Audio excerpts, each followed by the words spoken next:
سو اچھا یہ جو ٹیکس وغیرہ جیسا دیتے ہیں اس کے بارے میں مجھے کچھ لوگوں نے بتایا کہ وہ اتنا اوپریسو قسم کا ٹیکس ہے, کوئی چھوٹا موٹا ٹیکس بھی نہیں ہے, لیکن اس کے ساتھ وہ کچھ پرکس آپ کو دیتے ہیں کہ جی کچھ پرکس آپ کو ملیں گے تو یہ آپ دیتے رہیں. اس کے معاملات بھی ذرا تھوڑے سے بتائیے. ہم دیکھ رہے ہیں اس میں ایک مثال دے دیتے ہیں پرکس کی, آپ نے بات کی نا کہ بھائی you will get something in return, ٹھیک ہے جی.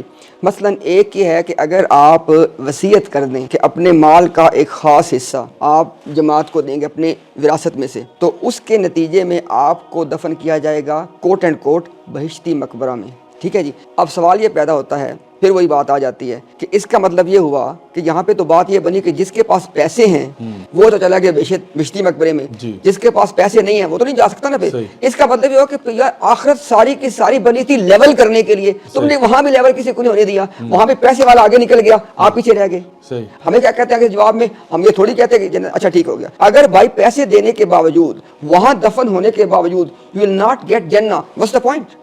اور and if you will get جنہ, پھر ہماری بات ویلڈ ہے کہ جنہ مل رہی ہے پیسے کے ساتھ. تو یہ آپ کو ایک مثال دے دی پرکس کے حوالے سے, یہ چیز بھی چل رہی ہے کہ وی آئی پیز جو ہیں وہ جنت میں جا سکتے ہیں, باقی نان وی آئی پی نہیں جا سکتا. ظاہر بالکل. اور ضیاء بھائی ایسے ایسے واقعات ایک دو نہیں درجنوں کی طرح ہمیں لوگوں نے آ کے بتائے کہ فرض کیا کسی آدمی نے وصیت وغیرہ کی ہوئی تھی کہ اتنا مال میں دوں گا, لیکن تو یہ اس کی ڈیڈ باڈی کو روک دیتے ہیں, کہتے ہیں بھائی پہلے کلیئر یور ڈیوز, پہلے سارے معاملات کو پے آف کرو پھر دفن, اور اگر اس میں کچھ تاخیر ہے تو تمہیں کہیں اور دفن کرتے ہیں. فی الحال جب سب کچھ پے آف کر دو گے پھر تمہیں جائیں گے لے کے بہشتی مقبرہ میں. یار یہ کوئی دین ہے؟